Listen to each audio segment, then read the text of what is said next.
So hello everyone. JCC Gurukul के सभी member वासियों की तरफ से आप सभी को जोहार अभिनंदन व्यक्त करते हैं। तो चलिए आज के इस सेशन को हम लोग फाइनली प्रारंभ करते हैं और आज के इस सेशन में हम लोग भारत का भूगोल सेक्शन को कवर करने वाले हैं। पहला प्रश्न है, भूगोल का जनक किसे कहा जाता है? भूगोल का जनक किसे कहा जाता है? तो भूगोल के जनक हिकेटियस को कहा जाता है। किनको? हिकेटियस को। सौर प्रणाली की खोज किसने की थी? सौर प्रणाली की खोज कोपरनिकस के द्वारा किया गया। किनके द्वारा? कोपरनिकस के द्वारा। ग्रहों की गति का नियम किसने प्रतिपादित किया?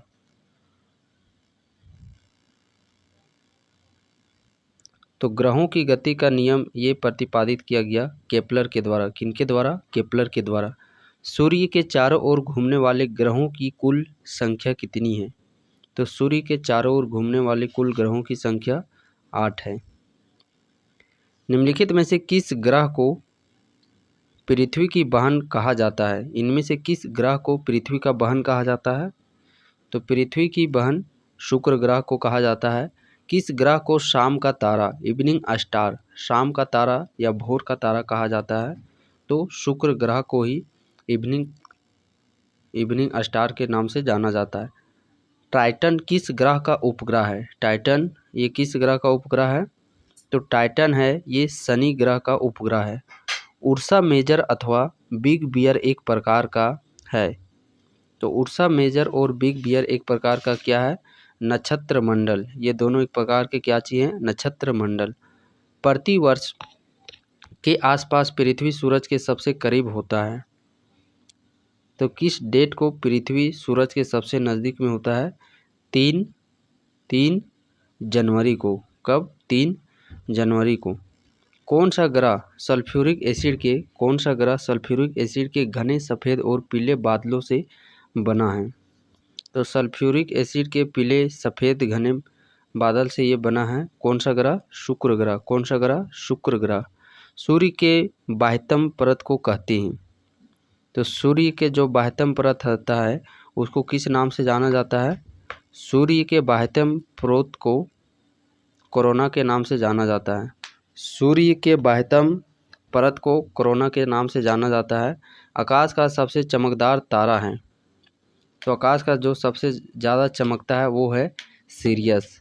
हैली धूमकेतु का आवर्तकाल होता है। हैली धूमकेतु का आवर्तकाल कितने वर्ष का होता है?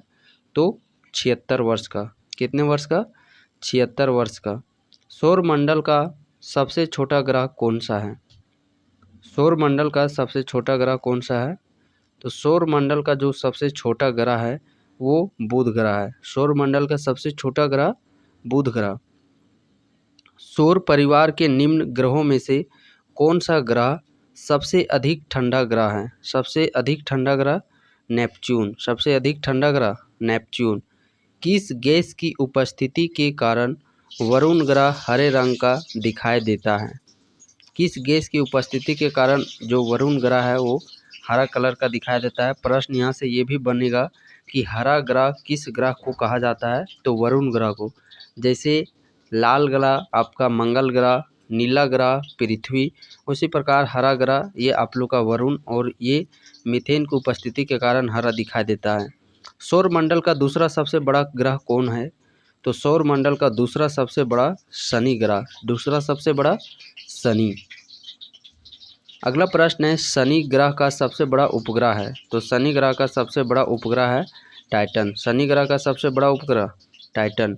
लाल रंग का दिखाई देने वाला ग्रह, जैसे अभी हम लोगों ने जिक्र किया, हरा ग्रह बोलेगा तो वरुण, नीला ग्रह बोलेगा तो पृथ्वी, लाल ग्रह बोलेगा तो मंगल। लाल ग्रह बोलेगा तो मंगल।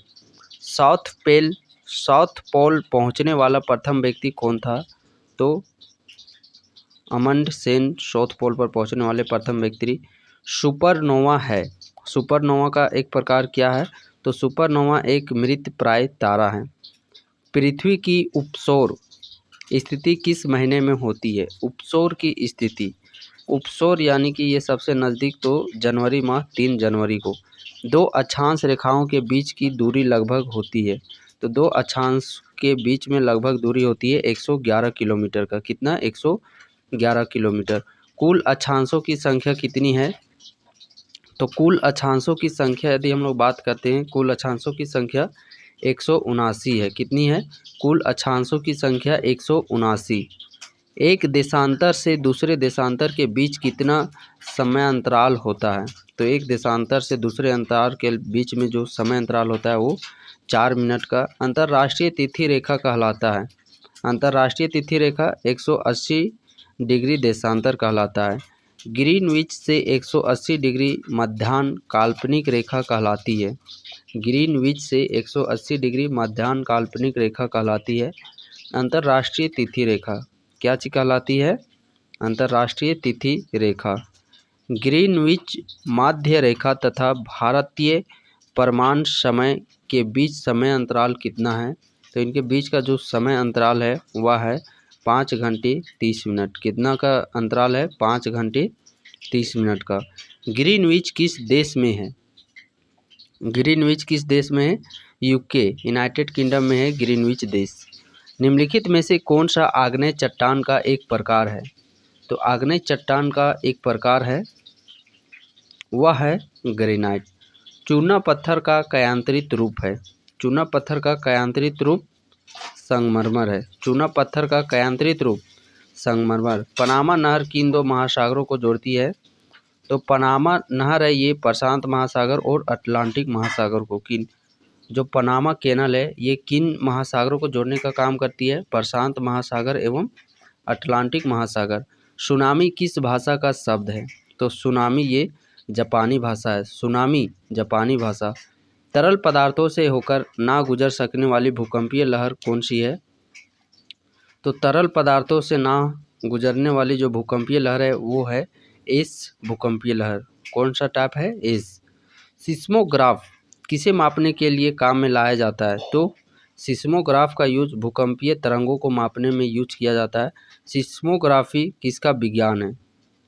सिस्मोग्राफी में क्या नापा जाता है? तो सिस्मोग्राफी में हम लोग भूकंप को नापते हैं। किसको नापते हैं? भूकंप को नापते हैं। संसार का सर्वाधिक सक्रिय ज्वालामुखी है। संसार का सर्वाधिक जो सक्रिय ज्वालामुखी वो है किलायू। निम्नलिखित में से किसे प्रकृति का सुरक्षा कवच कहा जाता है? प्रकृति का सुरक्षा कवच। प्रकृति का सुरक्षा कवच ज्वालामुखी को कहा जाता है। किसको कहा जाता है? ज्वालामुखी को। निम्नलिखित में से कौन विश्व का सबसे ऊंचा ज्वालामुखी है? तो सबसे ऊंचा ज्वालामुखी है माउंट कोटापेक्सी। सबसे ऊंचा ज्वालामुखी माउंट कोटापेक्सी। रिंग ऑफ फायर को आप निम्नलिखित में से किस महासागर से संबंध करेंगे? रिंग ऑफ फायर ये कहाँ पे देखने को मिलता है? तो ये प्रशांत महासागर में। रिंग ऑफ फायर प्रशांत महासागर में। विश्व में सबसे लंबी पर्वत श्रेणी कौन सी है? तो विश्व की सबसे लंबी पर्वत श्रेणी है एंडीज पर्वत श्रेणी। कौन सा पर्वत श्रेणी? एंडीज। एंडीज पर्वत उदाहरण है। एंडीज पर्वत किसका उदाहरण है? तो एंडीज पर्वत वलित पर्वत का उदाहरण है। निम्नलिखित में से किसे श्वेत पर्वत के नाम से भी जाना जाता है? श्वेत पर्वत के नाम से जाना जाता है धौलागिरी को। वायुमंडल में सर्वाधिक कौन सी गैस मिलती है?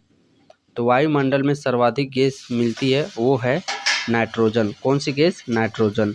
वातावरण में सबसे ज़्यादा ओजोन का संकेंद्रण कहाँ होता है? तो वातावरण में सबसे ज़्यादा ओजोन का जो संकेंद्रण है वो समताप मंडल में। कहाँ पे? समताप मंडल में। मेघ गर्जन वायुमंडल की किस परत में होता है? मेघ गर्जन। तो मेघ गर्जन ये क्षोभ मंडल में होता है। कहाँ पे? क्षोभ मंडल में। निम्नलिखित में से कौन सी स्थानीय पवन को डॉक्टर वायु भी कहा जाता है? डॉक्टर वायु के नाम से किसे जाना जाता है? हर मटन को। विश्व की सबसे बड़ी खारे पानी की झील है। विश्व की जो सबसे बड़ी खारे पानी की झील वो है कैस्पियन सागर। क्या चीज़ है? कैस्पियन सागर। अगले प्रश्न की ओर बढ़ते हैं। अगला प्रश्न हमारा है कौन सी विश्व की सर्वाधिक गहरी झील है? विश्व की सर्वाधिक गहरी झील बैकाल झील। कौन सा झील? बैकाल झील। विश्व की सर्वाधिक लवणीय झील है। विश्व का सर्वाधिक लवणीय झील तो वो है वान झील। कौन सा झील है? वान झील। निम्नलिखित में से कौन विश्व की सबसे बड़ी झील है? तो विश्व की सबसे बड़ी झील वह है कैस्पियन झील। विश्व की सबसे बड़ी झील विश्व की सबसे बड़ी झील है वो है कैस्पियन झील। विश्व की सबसे बड़ी मीठे जल की झील, विश्व की सबसे बड़ी मीठे झील वो है सुपिरियर झील। विश्व की सर्वाधिक ऊंचाई पर स्थित झील है, सर्वाधिक ऊंचाई पर स्थित झील तो वह झील है टीटीकाका झील। कौन सा झील? टीटीकाका झील। निम्नलिखित में से किसको पर्ल ऑफ साइबेरिया कहा जाता है? पर्ल ऑफ साइबेरिया बैकाल झील को कहा जाता है। पर्ल ऑफ साइबेरिया बैकाल झील को कहा जाता है। निम्नलिखित में से कौन सी विश्व की सबसे खारे पानी की झीलों में से एक है? सबसे खारे पानी झीलों में से एक है मृत सागर। कौन सा है? मृत सागर। अगले प्रश्न की ओर हम लोग बढ़ते हैं। अफ्रीका महाद्वीप की सबसे बड़ी झील है, अफ्रीका महाद्वीप की सबसे बड़ी झील है, अफ्रीका महाद्वीप की सबसे बड़ी झील विक्टोरिया झील। विक्टोरिया झील किन अफ्रीकी देशों के मध्य में स्थित है? तंजानिया, कीनिया और युगांडा के बीच में, तंजानिया, कीनिया और युगांडा के बीच में। निम्नलिखित में से कौन सी झील हनीमून लेक कहलाती है? हनीमून लेक तो टीटीकाका झील, जो कि सबसे अधिक ऊंचाई पर यह झील है। निम्नलिखित में से किस देश को हजार झीलों की भूमि कहा जाता है? तो हजार झीलों की भूमि, the land of thousand waterfall, the land of thousand waterfall Finland देश को। विश्व का सबसे ऊंचा जलप्रपात, तो विश्व का जो सबसे ऊंचा जलप्रपात है वह है एंजिल जलप्रपात। कौन सा जलप्रपात? एंजिल जलप्रपात। विक्टोरिया जलप्रपात किस नदी से संबंधित है? विक्टोरिया जलप्रपात ज़ेम्बेजी, विक्टोरिया जलप्रपात ज़ेम्बेजी नदी से संबंधित है।